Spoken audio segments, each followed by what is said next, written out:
TitleMatchNetwork.com. Very weird day. You could feel something that day. Bret didn't get there till like 5, very late. People wondered if he was going to show up, but just you could tell something was in the air that day. And I don't know if it's because you could see with the boys too. All the boys were different that day, and I think that might have been just because Shawn and Bret finally got it. But at the same, that friction, all that stuff, sort of died down. I don't know. At least in my mind, it had. But I think in the wrestling world, in the underground, the dirt sheet world, I think they had built it up into being, what's going to happen? But it was a very different day that day. But he came in and he invented their thing. Then he and I had a long, nice long talk, which will then prove what everyone wants to know. But he obviously, if he was wired, which he was, as you saw in his biography, when he went into Vince, I talked to him right after that. We had a long conversation. He was obviously wired when he talked to me. But it didn't show any of that because that would have then proven my innocence in the whole in the whole scam. But he didn't use that in his piece because my part was to play the bad guy. Right. But we had a very nice conversation. He told me the whole story. And I was quite taken back by the fact that I didn't think that no matter what feelings he and Vince had. Well, all I can guess is that he must. It couldn't have happened. It couldn't have happened the way his little biography said. And I know that it didn't because I saw some of it. I haven't seen the whole thing. But I saw the part where he's in the limo talking about how I'm saying, he's not comfortable calling me all this, that, and the other. And I'm telling him, no, say it. And of course, that wasn't true because one, he was very comfortable saying that because he said it all the time. Right. And two, what I said was, you can say whatever you want, but can you stay off that stuff? Because it bothers my parents going to bed. So that was Bret just acting for the camera. That was just a lie, plain straight out lie. Because I never said anything like that. I said, don't mind. I said, but just you've been hammering that forever now. Can you just lay off it? Because my dad don't like to, it just offends my parents a little bit, and I was tired of hearing it. Right. It's been like over a year now, talking about these cheating. It's like it's a gimmick, dude. So anyway, we had a nice conversation, and he told me about the whole thing of Vince trying to get rid of him, how he wanted to stay, but he wasn't about to take any less money.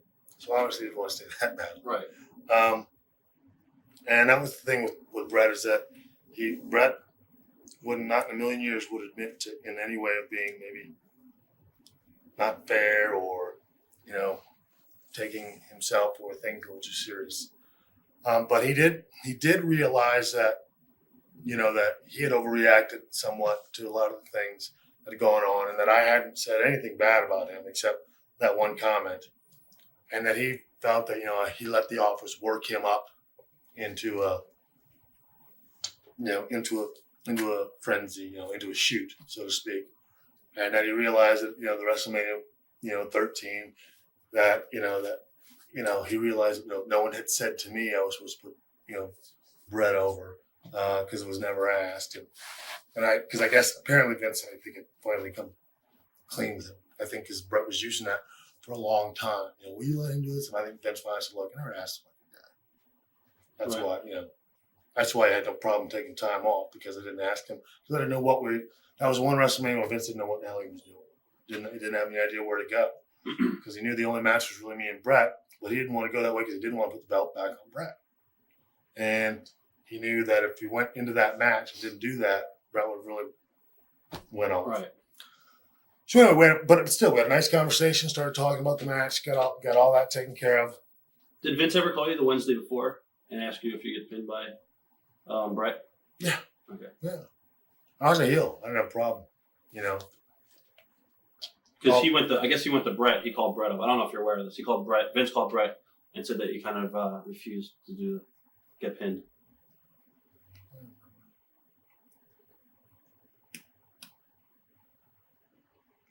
I don't know. He might have been trying to build tension between you two. Yeah, no, I can't remember. I mean, I might have.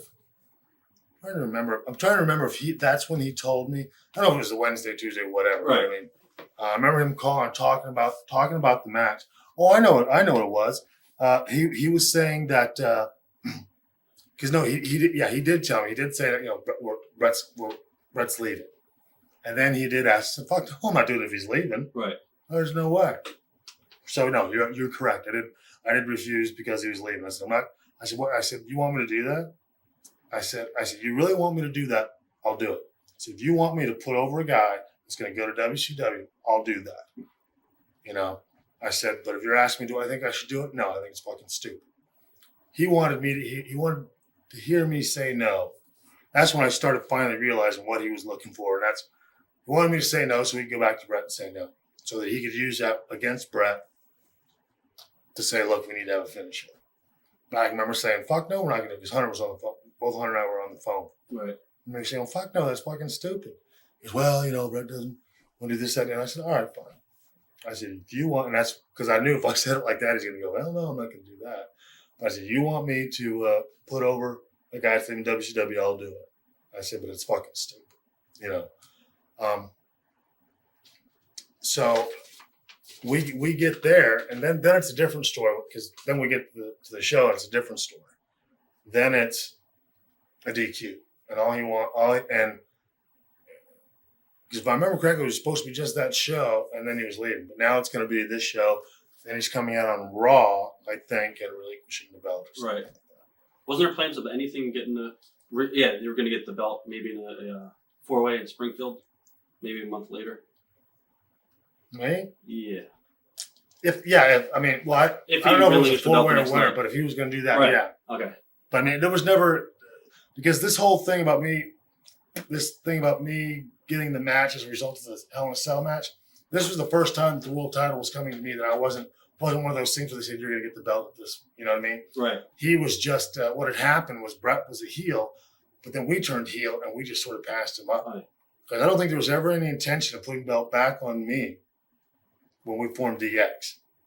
And I don't think they knew how that was going to go because it was so very different, and that was the start of the new attitude and all that kind of stuff. So he was sort of just playing with that. If it worked, we can put it on Shawn. If it doesn't, they'll just do their DX thing or whatever. So there wasn't any real. It's going to go to him. It's going to go to him. Sort of Vince sort of feeling it out. But it's going to be a DQ, and at that time I was up there, but again as a heel, had the heat and all that. So he had said, he'll relinquish the belt and then we'll put the belt on you some other time. I don't remember the specific being any kind of match or anything. Because all that shit changes in his head day by day. So I don't put much, clout into what he says about at a particular time. But so that's what he was going to do. So we just worked out a good match, a DQ, and that was that.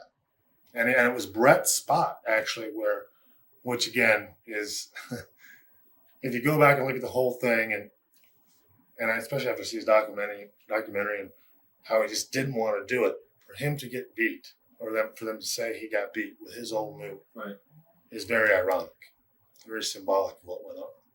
But that was his spot. I can remember us going over it with Pat. And I can remember Pat saying he wasn't in on it, but Pat's the guy we went over the match with. And again, I don't want to accuse him, but Pat's the guy we went over the match with. So he's the only guy that could have known. I don't know, unless he told someone else and then they, whatever. Right. But we did that spot. I mean, and he went because he was just going to reverse it, and I was going to go out and grab the rope, continue our match, and then it was eventually going to have, I think, Hunter and China come down. Then the Hearts come down, just get them to big schmoz and end it. So you're pretty pissed off when it happened. Huh? If you watch the video, I didn't because one, I knew that I was going to be in the same situation that I've always been in. But this time, most of the time, I put myself in that position. I didn't mind. This time, I was involuntarily put into a position. I knew I was going to be the scapegoat. I knew I was going to be the guy to get blamed. I knew I was going to, I knew it was all going to go on me. And like I said, times in my career when I purposely put myself there and I knew it was going to happen, I didn't mind. But this was the time when I wasn't prepared for that. So, yeah, I didn't like it. And again, it was just, it's one thing to talk about, because in our conversation, Bret said that. Bret said, Have you talked to Bret since this? No. No? Never talked to him since. But in that conversation prior to the match, I can remember him saying, a lot of guys told me not to let you put a hold on me or go for any false finishes. And I said, well, don't. Don't. Doesn't matter to me. He said, no, we got to have a match. And I said, it's fine. I said, but because I can remember him saying, like, I don't want to see talked over with Vader and some other guys. And they said, well, don't do this, don't do that. So he was aware, of what could have possibly happened. As was everybody. Like I said, it's a very, very different day that day. But it's one thing to talk about. And there were a lot of guys saying to me, fuck that. You can't just let the guy, who's to say he's going to show up tomorrow at Raw? Which is the $1 million question everybody was asking me. And I said, go ask him, because finally at that time, that was this whole Bret Shawn thing, I'd had enough of it. So I wasn't about to take any more, I wasn't on Vince's side anymore. I wasn't on anybody's side but my own. And I just wanted out of it. I wanted it to stop because it's been like 2 years. Right. And it was just old. It was really old. So, I just, fine, I'll take the fucking belt, but, whatever. Put it on me when you want. But this shit's got to stop. And for Vince, he just felt the best way for it to stop was to get rid of Bret. So, I guess that was his way of doing it. I could think. But, again, by seeing the documentary and stuff like that, the guy wouldn't let anything else go. But anyway, so, he still let me, I put the figure 4 on him in the match, if I remember correctly. And then we did that spot. And ding, ding, he went, arrow went. And I was just like, fuck. Again, it's one thing to think, one thing to say, ooh, this could happen. But it's another, that's big. That is really, really big. Right. The main event. These two guys got this big, huge thing in and out of the ring. Everybody knows about it. It's just big. It's huge. That match changed the history in wrestling because eventually Vince turned himself heel because of that. Yep. Basically changed his business. Yep. So. But the thing is, I didn't like that. I was the scapegoat, and I can remember Vince also saying, sometime beforehand, whatever happens, Bret doesn't like something around that, like if he comes at me, everybody stay out. He was telling a room full of people this. Right. His son, so I guess he knew that he was, that's what I can remember people saying that had to be a work. Because he even knew that he was going to get hit. And I was right there when he did it. Hell, I saw him and he took a dive. He sold like he sells on TV, which is brutal. Right. Did you tell Bret that you weren't going to wear the belt the next night on TV? Yep. And then obviously you changed your mind. Yeah. Yes. Yeah. Well, what are you going to do? Right. What are you going to do? Right. Then, and then after that, we did the DX thing. We did all, the midget skit. I was going to ask you, I guess you were really uncomfortable about doing that and bringing that out. Well, I can remember Hunter and I joking about it one time because we didn't do it right after. We did it a little ways down the road. I can remember us joking about it one time, but we were talking purely in a sense of that being way too much. You know what I mean? But sure enough, the fucking Russo wrote it. Right. TitleMatchNetwork.com